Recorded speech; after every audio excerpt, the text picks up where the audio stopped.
बातमीपत्रात आपलं स्वागत। मी साऱ्या कुलकर्णी। आता बातम्या पाहू विस्तारानं। गेली 12 वर्ष शेतकऱ्यांसाठी भीमा कृषी प्रदर्शन आयोजित करून खासदार धनंजय महाडिक यांनी पश्चिम महाराष्ट्राला शेती क्षेत्रात पुढे नेण्याचं काम केलंय। भविष्यात अशा कृषी प्रदर्शनाला अनुदान देण्याचा शासनाचा विचार आहे, असं प्रतिपादन कृषी मंत्री तथा पालकमंत्री चंद्रकांत दादा पाटील यांनी केलं। कोल्हापुरात भीमा कृषी प्रदर्शनाच्या उद्घाटन प्रसंगी ते बोलत होते। गावामध्ये आर्थिक स्रोत नसल्यामुळे नागरिकांचं स्थलांतर होऊन शहरीकरण होतं। त्यासाठी गावामध्ये सर्व सेवा सुविधा पुरवून शेतकऱ्यांना श्रीमंत बनवण्याचा राज्य सरकारचा प्रयत्न आहे, असंही नामदार चंद्रकांत दादा पाटील यांनी नमूद केलं।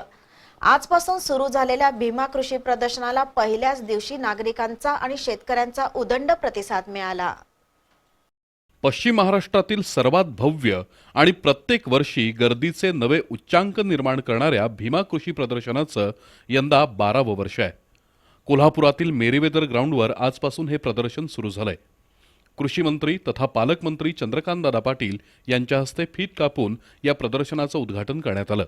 त्यानंतर खासदार धनंजय महाडिक यांच्या हस्ते उपस्थितांचं स्वागत करण्यात आलं। यावेळी बोलताना खासदार महाडिक यांनी गेली 12 वर्ष नाविन्यपूर्ण संकल्पना राबवत हे प्रदर्शन सुरू आहे असं सांगितलं। या वर्षीच्या प्रदर्शनात सोलर ड्रिपचं प्रात्यक्षिक दाखवण्यात येणार आहे।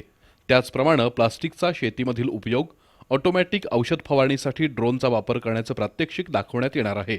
केंद्र सरकारच्या मेगा फूड पार्क योजनेअंतर्गत फूड प्रोसेसिंग युनिट उभी राहत आहेत। मात्र जिल्हा पातळीवर 5 ते 10 कोटी रुपयांचे छोटे क्लस्टर फूड पार्क उभे राहण्यासाठी राज्य शासनानं प्रयत्न करावेत अशी मागणी खासदार महाडिक यांनी केली।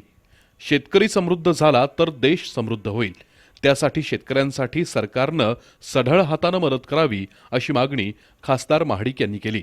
माजी आमदार महादेवराव महाडिक यांनी बोलताना खासदार धनंजय महाडिक राज्यात उच्चांकी मतांनी पुन्हा निवडून येतील असा विश्वास व्यक्त केला।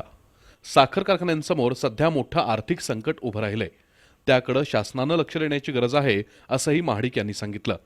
हा कार्यक्रम सुरू असतानाच राष्ट्रवादीचे प्रदेशाध्यक्ष आमदार जयंत पाटील यांचं आगमन झालं। त्यांच्या हस्ते दीपप्रज्वलन करण्यात आलं। यावेळी बोलताना पालकमंत्री चंद्रकांत दादा पाटील यांनी शेतीविषयक शासनाचं धोरण स्पष्ट केलं। गावात आर्थिक स्रोत नसल्यानं नागरिकांचं शहरात स्थलांतर होतंय, त्यामुळे वाढत्या उत्पन्नाचे मार्ग गावामध्येच उपलब्ध करून शेतकऱ्याला श्रीमंत बनवण्याचा प्रयत्न राज्य सरकार करतंय असं ते म्हणाले।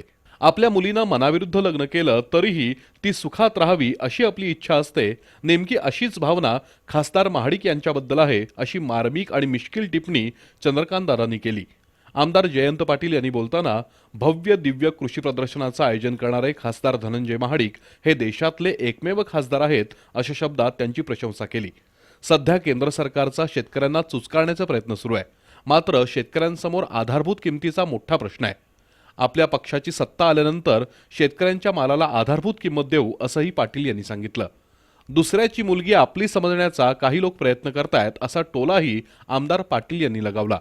दरम्यान मान्यवरांच्या हस्ते जिजामाता शेतीभूषण पुरस्कार, शेतीभूषण शेतकरी पुरस्कार, सेंद्रिय शेती पुरस्कार, आदर्श शेतकरी पुरस्कार, उत्कृष्ट कृषी संशोधक तंत्रज्ञ पुरस्कार आणि आदर्श कृषी विस्तार पुरस्कार देऊन 30 पेक्षा अधिक शेतकरी तंत्रज्ञांचा गौरव करण्यात आला। तिरुमला ऑइलच्या मॅनेजिंग डायरेक्टर अर्चना कुटे यांच्याकडून खासदार महाडिक यांचा विशेष सत्कार करण्यात आला। यावेळी माजी मंत्री भरमोअण्णा पाटील, जिल्हा परिषद सदस्य जीवन पाटील, पृथ्वीराज महाडिक, गोकुळचे अध्यक्ष रवींद्र आपटे, संचालक रामराजे कुपेकर, नगरसेवक किरण शिराळे, विलास भास्कर, भाजपचे महानगर जिल्हाध्यक्ष संदीप देसाई, देवस्थान समितीचे अध्यक्ष महेश जाधव, संगीता खाडे, रिलायन्स पॉलिमर्सचे सत्यजित भोसले यांच्यासह आजी माजी नगरसेवक, जिल्हा परिषद सदस्य, विविध क्षेत्रातील मान्यवर मोठ्या संख्येने उपस्थित होते। दरम्यान सकाळच्या सत्रात प्रदर्शनासाठी आलेल्या नागरिकांना मोफत झुणका भाकरीचं वाटप खासदार धनंजय महाडिक यांच्या हस्ते करण्यात आलं। तर प्रदर्शनस्थळी लावलेलं 20 फुटी कोल्हापुरी चप्पल सेल्फी पॉइंट बनलं होतं। मिस कॉल द्या आणि बक्षिसं मिळवा ही योजनाही प्रदर्शनस्थळी सुरू आहे। आजपासून सोमवारपर्यंत 4 दिवस भीमा कृषी प्रदर्शन सुरू राहणार आहे।